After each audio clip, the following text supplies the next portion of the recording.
Salut tout le monde. C'est Philippe qui est dans la voiture en route pour Sainte-Agathe pour aller rejoindre des gens à Tyrol-Parc.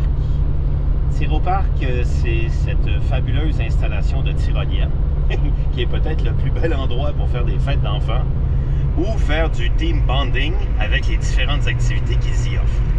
Ceux qui savent, qui suivent régulièrement le plaisir de skier, savent à quel point on aime faire de la rando. Mais malheureusement, des fois, faire de la belle rando demande de faire beaucoup de routes et de faire des voyages en avion. Pour ça, je peux citer nos plus belles aventures à Fernie, avec notre ami Dingo, au lac Tao, en étant très autonome puis en trouvant nous-mêmes nos propres endroits pour monter dans le State Park ou les State Park tout autour du lac Tao. On a fait le glacier d'Aletsch, on a fait les Chic-Chocs à l'auberge en montagne. Mais toutes ces magnifiques destinations-là prennent beaucoup de temps et beaucoup d'argent parce qu'il faut partir en avion et c'est quand même très long. Mais alors qu'à 1 heure de Montréal, on serait capable de vivre une aventure autonome, libre, parce qu'on doit y aller de façon autonome. Il n'y a pas de guide, il n'y a pas d'accompagnateur. Ce qui va me faire d'autant plus plaisir, c'est que je commence à être un peu tanné de toujours monter aux mêmes endroits, même à Mont-Tremblant. Que ce soit par la piste Les Caps, je vois rarement du monde monter, mais ça fait des centaines de fois que je la monte. Monter à Belle-Neige dans la piste à gauche, toujours la même.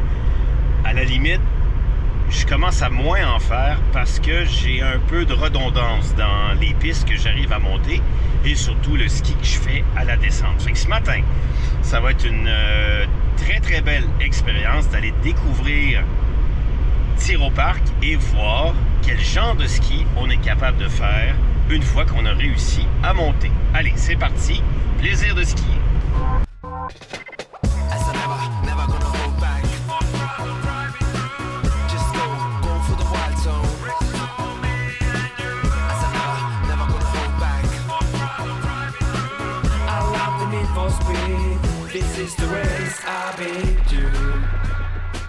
Le plaisir de skier vous est gracieusement offert par la boutique Max Ski Service à Mont-Tremblant. Bientôt 30 années à votre service. On est chanceux, c'est une journée fabuleuse. Regardez ça, la Black Pearl, on dirait le bateau de... Comment il s'appelle, le capitaine Jack Sparrow. Les enfants viennent triper là-dedans. Le poste d'accueil de Tyrol-Parc et Charles qui est là. Hey! Salut! Santé! Bienvenue à Tyrol-Parc. Hey, merci! Good! Petit soleil. Beau soleil. Good. Charles Bellefleur. Non, Bellefeuille. Bellefeuille.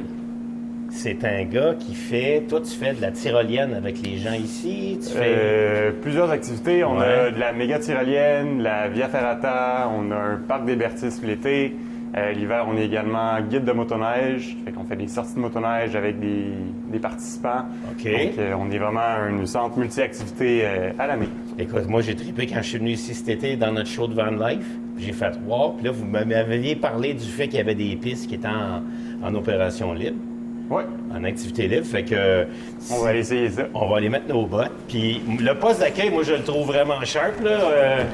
Le petit bar? Ouais, le petit bar. On se sent un peu comme dans un... Tu sais, avec toutes les choses d'escalade ou de tyrolienne, on se sent un peu comme... Un petit refuge de montagne. Oui, en Europe. en Europe. Est-ce que tu es guide de montagne? Je suis pas spécialement guide de montagne, je suis guide de Via Ferrata. OK. Donc, on apprend la base du sauvetage sur corde, entre autres. Pour ce qui est du reste de montagne, de haute montagne, non. J'ai pas suivi de cours. Parce qu'ici, c'est pas ça qu'on cherche comme expérience. On vient pas monter en pot avec un guide de montagne. C'est pas ça ce que vous offrez comme service, là. C'est pas du ski accompagné. Non. C'est pas comme dans les Chic-Chocs, si tu s'en vas à l'auberge de montagne, il y a un guide avec vous autres. Pas ça ici. Non, ici, on est vraiment en pratique autonome. Ouais. Donc, on est affilié avec la FQME. Donc, c'est eux qui vont offrir le service d'assurance de couverture pour tous les participants qui vont venir skier ici. Okay. Après ça, la pratique, c'est autonome, donc chacun doit savoir skier, doit savoir monter, savoir lire les cartes, savoir se repérer sur la montagne également. Fait que ce qui est arrivé pendant la pandémie où des gens ont monté le Mont-Habitant avec des skis de touring parce qu'ils avaient acheté des skis de touring, ils sont arrivés en haut du Mont-Habitant puis ont demandé aux patrouilleurs « Comment on fait pour skier, monsieur? » Ça, c'est arrivé. Puis les gens sont été obligés d'être descendus en civière de patrouilleurs parce que c'est des gens qui ne savaient pas skier. C'était des gens de raquettes, puis là, qui s'étaient fait vendre des skis de touring. Ici, c'est pas ça du tout. Là. Ici, il faut savoir se débrouiller tout seul. Il faut savoir se débrouiller. C'est pas des pistes qui sont patrouillées, premièrement. Puis, deuxièmement, c'est pas des pistes non plus qui sont damées. C'est vraiment du 100% hors piste. Donc, il y a des arbres, de la neige, il peut y avoir des roches. Des souches. Il faut être capable de faire de la lecture de ligne. Il peut y avoir des petits caps de roche à certains endroits. Donc, être prudent dans nos descentes. Oui. Savoir lire le territoire qu'on va skier, en fait. Là. Puis toi, tu nous accompagnes aujourd'hui parce que tu en as fait une passion de ce sport-là. Oui, exactement. Ben moi, ça fait quelques années que je me suis équipé en ski touring, puis ça a vraiment été une petite piqûre que j'ai eue. J'essaie d'en faire le plus souvent possible les fins de semaine. Je me tiens beaucoup dans la région du Québec. Je n'ai pas encore exploré les grandes montagnes de l'Ouest ou de l'Europe, mais ce serait des projets à venir. Normalement, Charles, tu sors ici avec tes clients qui s'en vont faire de la Via Ferrata. Oui, exactement. Mais de la Via Ferrata, moi, j'ai l'impression que c'est de l'escalade de glace.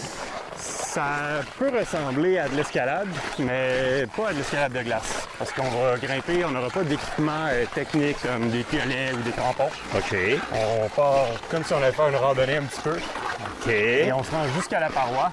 C'est ça, on va avoir un harnais, une sangle et un casque.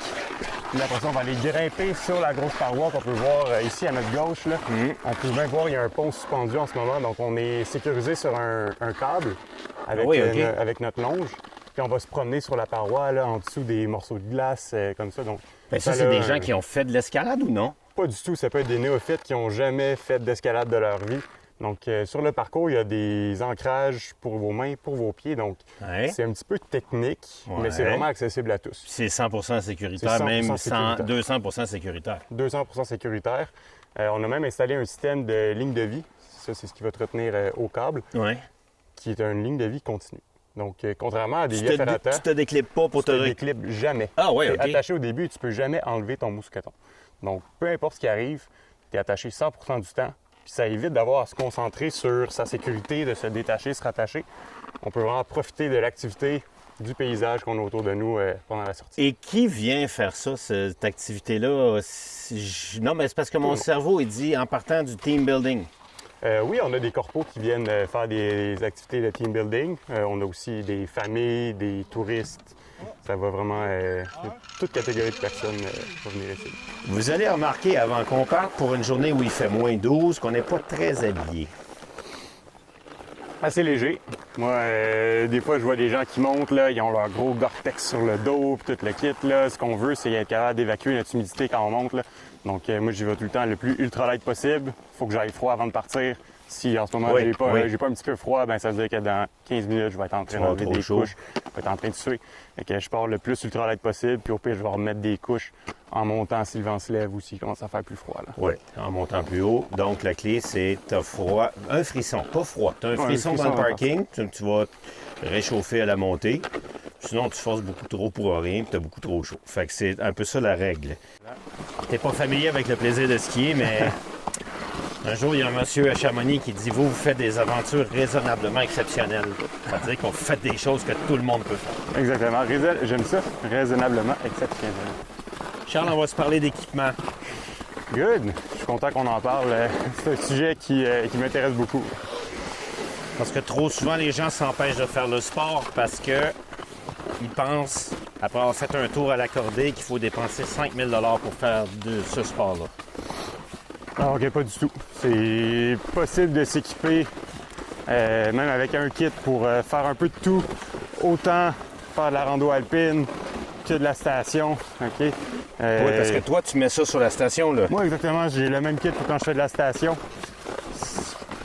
On peut trouver des bottes qui sont pas nécessairement ultra light, qui sont assez stiff pour pouvoir skier en station, des pistes expertes, sans se sentir comme si on portait des bottes de ski de fond. Oui, oui, puis on les voit, ces gens-là, ils descendent en bas de la piste de ski comme s'ils avaient descendu là, une piste de ski de fond comme ça. Ils sont vraiment inconfortables à la descente. Toi, tu as choisi maintenant des fixes Des Atomic Shift. qui ont un mode alpin et marche, mais c'est quand même une très bonne, une fixe très, très, très alpine parce qu'il y a une mâchoire en avant. Tu as une botte alpine avec un mode marche, donc une botte rigide qui a le flex requis pour être capable d'aller sur la piste. Et des skis quand même assez larges, mais qui doivent bien travailler sur la neige. Oui, je m'en sors assez bien. Donc, c'est sûr qu'ici, on n'a pas besoin de... 108, ce que j'ai, je pense que c'est vraiment le maximum de ce qu'on a besoin pour skier dans les Laurentides. Là, c'est rare qu'on va avoir des 60-70 cm de neige, ça nous prendrait plus. C'est sûr que c'est polyvalent si jamais je décide d'aller en voyage. Mais t'es pas très pesant, toi. Moi, je suis pas très pesant. T'es un gars de ski de fond, c'est en forme. Ça transporte pas de poids de surplus. C'est strict minimum. Alors qu'à certains endroits, si tu allais dans l'Ouest, ça serait peut-être pas assez. C'est ça. Mais tu peux les amener en voyage si tu es dans la même mentalité en disant non. Moi, l'idée, c'est d'avoir un budget raisonnable pour vivre des aventures raisonnablement exceptionnelles. Il ne faut quand même pas capoter sur le budget. Ça prend pas 5 000 pour s'équiper. Non. Puis, certaines personnes vont vouloir le dépasser de 5 000, c'est leur passion. Puis Ouais. moi, je leur dis, allez-y, faites-vous Ouais. plaisir. Mais est-ce que c'est nécessaire? Non. Pas du tout. Qu'est-ce qu'on remarque? On remarque qu'on n'entend rien. Silencieux, pas de cris, pas de musique. Bien, c'est cool d'entendre des wouhou dans le bois. On n'entend pas de musique de bas de station, on n'entend pas de remontée mécanique, on n'entend rien. Puis je regarde derrière la caméra, il y a quelqu'un qui a un grand sourire parce qu'il sait exactement de quoi je parle. Francis, il fait beaucoup de ski de fond hors piste pour avoir la paix, s'éloigner. Fait que là, on était un peu chanceux aujourd'hui d'être capable de faire ça. C'était pas prévu. Charles, c'est pas son métier d'accompagner des gens. Puis quand j'ai demandé à Tir-au-Parc, j'ai dit je vais en faire un plaisir de skier à Tir-au-Parc, ils m'ont regardé puis ils ont fait ouais, mais nous, c'est pas ça qu'on fait. Nous, on fait des activités de tyrolienne puis de via ferrata. Mais OK, on embarque, puis notre passionné de ski de touring va y aller avec vous autres. Fait que merci à eux. Puis c'est ça. C'est la joie de jouer dans la neige. Puis là, on fait juste monter. Imaginez quand on descend. Puis à la descente, il va falloir être quand même assez prudent. Ouais. Parce que c'est pas une piste damée. Non, c'est pas des pistes damées, c'est de la neige folle. Il peut y avoir encore quelques branches au sol. Quand ils ventent, les branches cassent. Donc, il faut être prudent dans les descentes, savoir bien lire le territoire. Donc, on va pouvoir s'arrêter de temps en temps dans les descentes, regarder par où passer. Ouais, c'est important de lire son terrain aussi, là. Et vous remarquerez qu'au cours de l'hiver 2025 au Québec et dans les Laurentides en particulier, il n'y a pas eu beaucoup de tempêtes. En fait, on n'a pas eu de grosses tempêtes de neige. Mais à la maison, à Sainte-Adèle, on a reçu pratiquement à toutes les semaines un 4, un 5, un 6 cm. Puis là, on n'a pas, heureusement, Charles, depuis un mois peut-être, reçu de redoux et de pluie. Ça fait qu'on a vraiment une belle neige au sol, là. Il n'y a pas énormément un gros fond, mais on a un beau 20-25 cm de poudreuse. Et il a fait très froid. Il fait très froid. Fait que la neige a séché. C'est de la neige sec. Sèche, mais moi j'aime ça dire de la neige sec. Puis d'habitude, quand on fait ça au Québec, là, même s'il y a 2 fois plus de neige, on a une couche de glace après le 10 prochains centimètres. Fait que quand tu skis dans la forêt où ça n'a pas été damé, puis qu'en dessous du premier 10 cm, tu as une couche de glace qui casse, c'est pas agréable. Là, on va avoir des belles conditions de descente. Charles, je remarque la végétation des feuillus, et ça, c'est idéal pour tracer des pistes dans la forêt, parce que une forêt de conifères, c'est beaucoup plus dense. Quand vous faites le ménage, vous pouvez ouvrir de la belle piste de descente, là. Oui, on a vraiment du beau potentiel. Là. On a principalement des petits arbres jeunes. Ouais. La forêt ici, au Mont-Catherine, là, c'est une forêt qui a passé à une coupe à blanc il y a des dizaines d'années. OK. Donc, ça repousse tranquillement ici et là. On a quelques arbres un petit peu plus vieux, mais sinon, c'est principalement une forêt très jeune. Ouais. Donc, c'est facile d'ouvrir des sentiers à travers tout ça. Mais quand on est sur l'autoroute, juste après Sainte-Agathe, puis qu'on voit sur la droite, on voit à travers la forêt des anciennes pistes de ski. il y a quelqu'un qui a essayé de faire une station de ski ici. Est-ce que ça a déjà été en opération? Ça n'a jamais été en opération. Donc, ils ont commencé à défricher la montagne. Il y avait 3 pistes, je crois, qui avaient été défrichées. On les voit encore. Ouais. Nous, on a ouvert dans une de ces pistes-là, justement. On a même des vestiges d'un ancien chairlift en bas de la montagne. Il avait installé un Ils chairlift. avaient installé un chairlift. On a à peu près une quinzaine de chaises, même, qui ont laissé là quand ils ont abandonné la montagne. Donc, ils ont laissé tout leur équipement, les bobines de fil, le chairlift, des ancrages qui sont encore Mais là. ça n'a jamais ouvert comme montagne de ski. Jamais opéré. Pas à ma connaissance. Charles, la montée, pour l'instant, c'est quelque chose que n'importe quelle personne qui est même un néophyte va être capable de monter, là. Oui, exactement. Donc, notre montagne est un petit peu séparée en deux. On a une première section de montée qui va être vraiment accessible à tous, plus facile, qui va mener au milieu de la montagne, Ouais. où est-ce que de là, on peut aller chercher les pistes, le milieu des pistes. OK. Après ça, il y a une deuxième section qui va monter plus haut, niveau un petit peu plus difficile, pour aller chercher du sommet au milieu de la montagne. Descendre qui peut être un petit peu plus à pic, un petit peu plus technique aussi. Et la montée pour s'y rendre aussi, là, on monte un petit peu plus. Le Tyroparc est en constante évolution, puis vous allez rajouter régulièrement des choses. Là, le terrain de jeu que vous avez est assez spécial. On arrive avec derrière nous une face qui va donner quoi, Charles? Une paroi d'escalade. Donc, d'escalade traditionnelle, on ne parle pas de via ferrata. Donc là, on va vraiment avoir une quinzaine de voies qui vont ouvrir probablement au printemps prochain. Donc, encore en partenariat avec la FQME, on a réussi à ouvrir ça tout au courant de l'été. Donc, c'est un projet à venir. On n'a pas encore les dates d'ouverture et tout, mais le projet est en marche. Donc, on devrait voir ça ouvrir prochainement. Bon, là, tu vas voir à quel point je connais pas ça. J'imagine que vous allez installer des mousquetons d'assurance en haut pour que les gens puissent mettre leur corde d'assurance, mais ça m'apparaît petit, mais ça m'apparaît extrêmement compliqué. Je me trompe? Exact. Ben, c'est une paroi qu'on appelle une paroi école. Donc, on voit qu'elle a un petit peu deux faces. La face plus vers la gauche, ben ça, on a environ un 10-12 mètres de haut.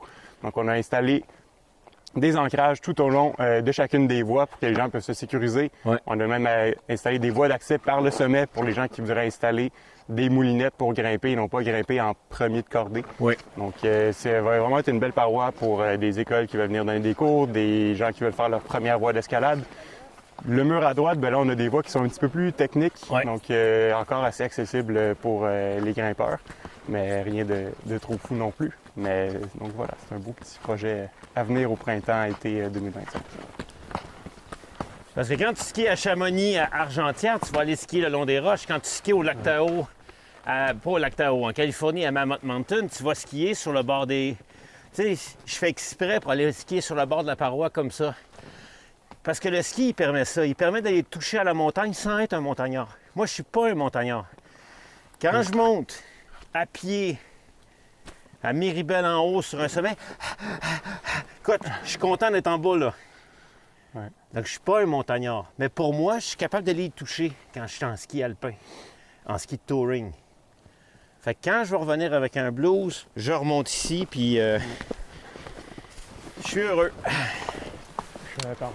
Hey, Yes! faut y toucher. Le cap à la tortue. Ça, c'est le cap à la tortue. Le cap à la tortue, de son nom.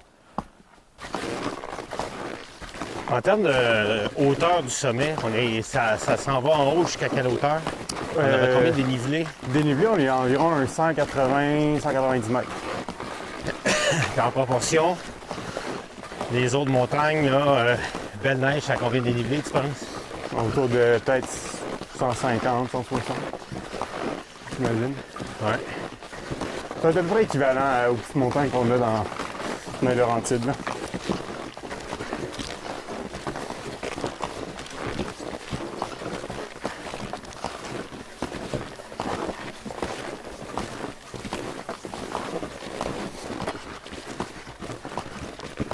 Là, on arrive à comme un demi-sommet. Ouais, demi-sommet, là. Si on prend une intersection juste ici derrière, ben, on peut arriver au milieu de la montagne puis prendre les pistes là s'il y en a qui veulent pas monter. OK. Le dernier pitch. Donc là, on va s'enligner sur la dernière montée. Qui est un petit peu plus à pic. Un peu plus à pic, on va chercher un petit peu plus de dénivelé. Là, on travaille dans les jambes un petit peu plus aussi. Bon, mais jusqu'à Rien maintenant, c'est... Maintenant, c'est Quelqu'un qui fait des marches, ça va, là. Ah ouais, c'est pas plus difficile que ça, là. Puis si on regarde par là-bas, c'est intéressant parce que par là-bas, on voit une antenne qui est en fait le backside de Belle Neige. C'est toujours important de faire les choses, Charles, avec élégance. Des fois, c'est compliqué. Wow! Hey, je te dirais, si on arrivait quelque part où on faisait ça avant, Mont-Sauvage, Mont-Alta, Mont-Avalanche, on se faisait mettre dehors avec un coup de pied dans le derrière. Ouais. Fait que là, maintenant, ça, c'est décidé, c'est ouvert. Puis là, on arrive en haut de notre montée, puis on va être capable d'avoir notre récompense. Absolument. On a monté pour la descente quand même. Ouais. Avec notre propre montée mécanique, parce que à ceux qui trouvent que des fois, acheter l'équipement de ski de touring, c'est cher, ben t'as ta propre montée mécanique. 2 jambes, un bon déjeuner, puis... Oui. Alors, pensons-y. Les fixations, c'est peut-être un 100 $, 200 $ plus cher qu'une bonne fixation alpine. La botte, elle va être à peu près au même prix. Les skis, ça peut être n'importe quel ski de ski alpin. Souvent, les gens les prennent trop larges. Les pots, 150 $, 200 $. Et donc, on fait un plus de quoi? De 400-500 $ par rapport à une paire de skis normale. Et là, vous avez votre propre remontée mécanique. Remontée mécanique, ils viennent d'en mettre une à Belle Neige il y a quelques années, ou il y a 2 ans. Ça a coûté 1,8 million. Pour une toute petite remontée mécanique, combien de temps ça nous a pris pour monter ici? Là? 30 minutes? 35 minutes, oui. Alors, la beauté de monter en pot, que vous le fassiez ici ou vous le fassiez ailleurs, c'est que vous avez votre propre remontée mécanique. Fait en même temps, on est bien plus en forme que si on est monté assis dans la chaise. OK, on a du...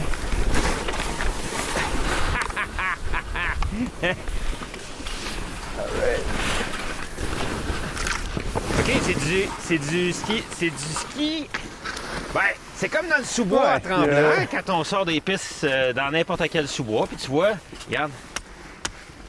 Quelques petits troncs à faire attention. OK. Mais le terrain est beau, là. C'est go!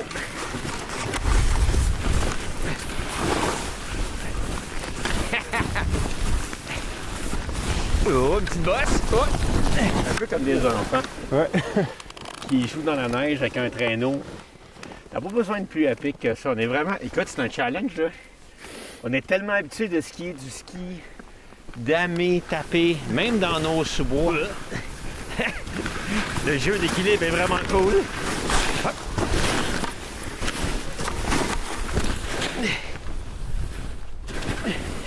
Boink.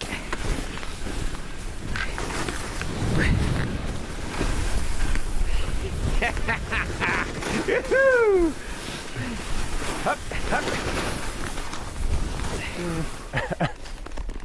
Ouais. On va leur faire d'initiation à Big Mountain Skiing. Hop. Hop.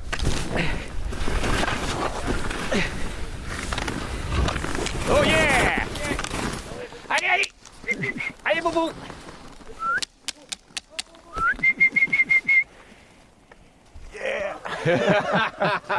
Ah ouais! Il y a son Rescue Dog! Tu sais, c'est le vieux ski des Laurentides, là, c'était ça, là, des pistes pas damées dans les sous-bois, puis le monde de calibre, là, il n'y a pas besoin d'être bon, là. Tu peux y aller, c'est... Il est en chasse-neige, là. C'est fabuleux, là. C'est formidable. La montagne est à tout le monde. Tout le monde, exactement. Là, il y a le chien qui gaze, la gaz au fond, qui essaie de suivre. Hey, il va dormir à soir, lui. Puis c'est permis jusqu'à quelle date dans l'année? Y a-t-il un temps où vous dites non, c'est fermé à partir de maintenant? Oui, il y a rendu à un certain point, là, quand les branches ils ressortent trop, puis les roches aussi, là, on le voit, il y a beaucoup de roches là, partout sur le territoire. Mais sais-tu quoi, j'aime mieux ça de même parce qu'on les voit. Tu me dirais, il y a 20 cm par-dessus ça, puis je ferais... Tu peux te faire prendre par une que tu vois pas. Ouais.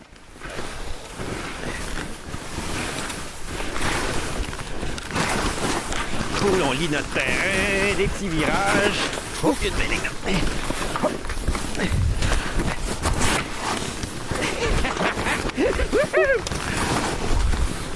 Point.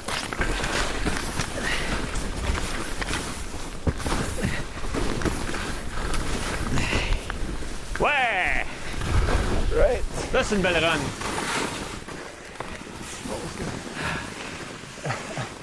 Écoute, quelqu'un qui s'ennuie de faire tout le temps de la redondance dans les pistes de ski qui vient passer une demi-heure ici, la montée et faire une descente. Là.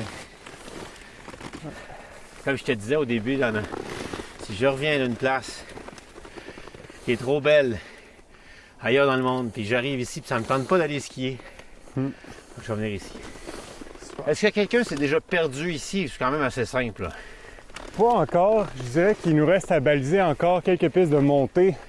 La piste qu'on a prise, elle était quand même pas si mal. Ouais. Mais les pistes qui font le grand tour par le côté est de la paroi, mais de la montagne ici, mais les autres sont un petit peu moins bien balisés encore, sont moins utilisés. Ouais. Mais tu peux pas te perdre dans le j'ai jamais eu d'appel de quelqu'un qui me dit « je suis perdu, venez me chercher ». Puis là, par là-bas, toute cette face-là, cette paroi-là, ça, c'est là où on va faire la tyrolienne, c'est là où vous faites la Via Ferrata. Regarde, si tu lèves la tête, il y en a une là, une tyrolienne là-haut. OK. Il y en a 4 là, on en voit une même, on en voit 2 autres au loin dans le ciel, dans la petite ouverture-là.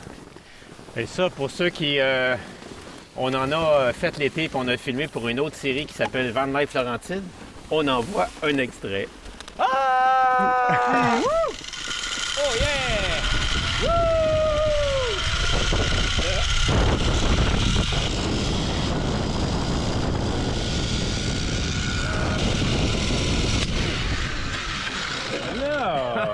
Nice. J'ai travaillé fort des abdos pour retourner, là. Tu sais, le son de la neige naturelle, là. Hop.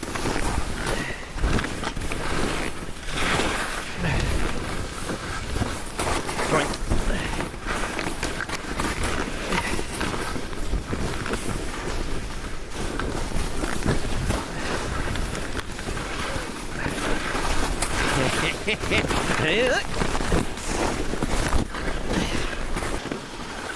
Bon ben Charles, merci. Merci à vous de votre passage.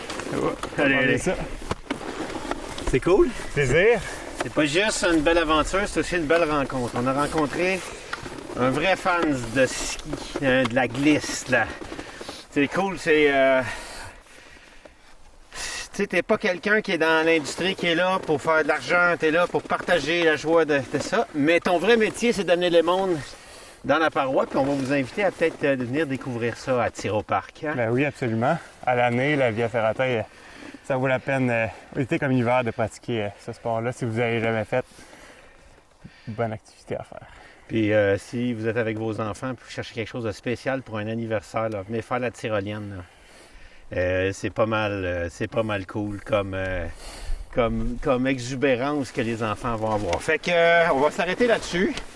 J'espère que vous avez apprécié, puis vous sentez en nous le vrai plaisir de skier. Ça se fait de tout plein de façons. Là, on l'a fait dans sa plus simple expression, puis en descendant, j'entendais mes skis sur la neige naturelle. C'est un bonheur. Fait que merci Charles, on va revenir. Merci, à la prochaine, ben oui. Merci à Francis pour son gros travail de monter en pot à côté de nous puis de filmer en même temps qu'on fait tout ça.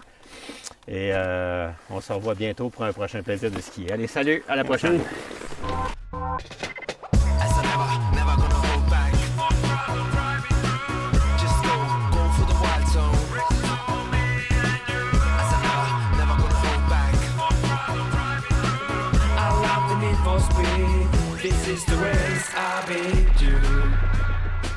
Le plaisir de skier vous est gracieusement offert par la boutique Max Ski Service à Mont-Tremblant. Bientôt 30 années à votre service.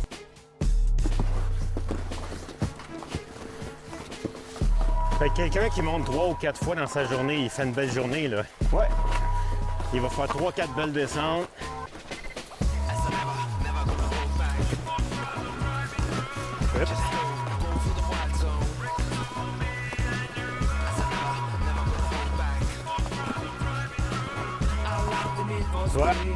This is the race I beat you.